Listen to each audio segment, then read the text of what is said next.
When section 2, 3 and 4 of the mind are also made use of, the fourth stage of cosmic consciousness is achieved. As a result of this, illumination follows.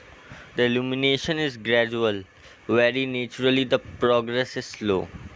The last three, that is, the stages of dharana, dhyana and samadhi, are possible only after crossing over from the CCS, before which the first four steps have to be mastered. Even the fourth stage of the fourth section of the mind is external, and one must go still further beyond. The fourth stage of cosmic consciousness, though, is free from all human limitation as we understand it for our solar system. The sequence of mental state is as follows. The mind reacts to that which is seen. Then follows the movement of the mind control. The disinfection chamber and the corrective methods are brought in. Then ensues a movement when the chitta responds to both the factors. Finally, this ceases to be essential. When by discipline section 2 of the mind is formed, the old methods of the section 1 of the mind is not essential, and the perceiving consciousness has full sway, and then section 2 of the mind functions fully through corrective methods, and there will be eventuate a steadiness of spiritual perception. When this is done, section 2 of the mind is developed and concentration is possible, and the picture forming habit of the section 1 of the mind is less and less indulged in. When the rhythm between the centers is maintained and the section 2 of the mind functions, one pointedness results. Section 2 of the mind reveals the wonders of the internal and external worlds. This verse gives further description of what happened then. It is then possible on looking at an object to simultaneously know aspects, symbolic nature, characteristic and specific use, in short, which is called spiritual reading. The versatile psychic nature, section 3 of the mind, and the thinking principle, section 2 of the mind, when developed, reveal the next stage of development on the ladder of spiritual evolution. Section 3 of the mind reveals, along with section 2 and 1 of the mind, the triple nature of every form. Section 1 of the mind is in a confused state, and understanding is not possible for it, that it is not the nature of the section 1 of the mind. When all the portion of the mind function, the subtle essence comprehends the form, the purpose and the keynote or sounds of all objects. When the resultant intensity and resultant patterns are consciously propelled and the essence separated from patterns, as is required, knowledge of previous incarnation becomes possible. So also the thought images in the minds of other people become visible. This should never be indulged in unnecessarily. On the first and second stage of cosmic consciousness, meditation excludes the tangible. On attaining third and fourth stage of cosmic consciousness, occult powers are attained. It is difficult and even impossible to explain the process of working of these powers to a layman. The resultant intensity has long or short cycle depending on the central point of return. Knowledge also comes from sign as shown in the palm of one's hand. Experience or the modification of section 1 of mind prevent the subtle essence from distinguishing between ego and pursa. The objective forms exist for the use of spiritual man. Section 4 of the mind brings about the perception of the spiritual nature.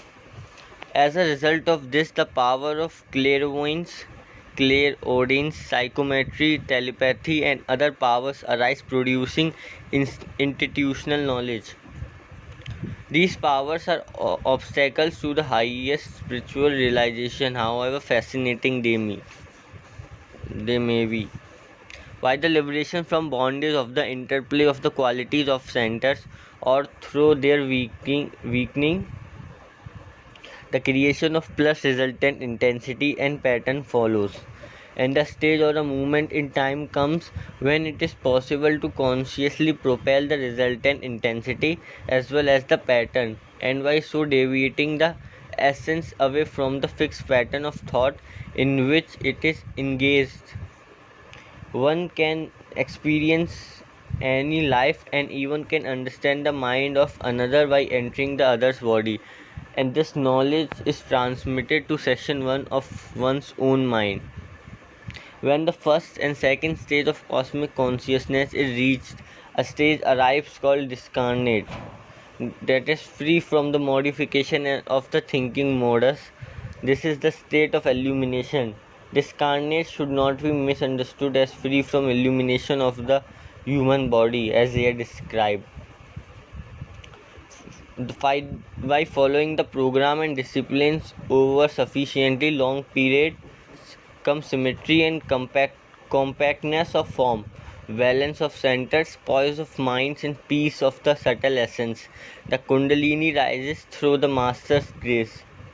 Mastery over the senses and over the constant play of the qualities of the centers further develops section 2 and 3 of the mind, and a meditation is possible.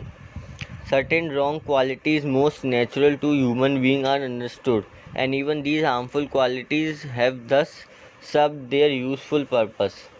When this happens, then comes rapidity of action, perception independent of the senses, and the laborious working of the mere intellect.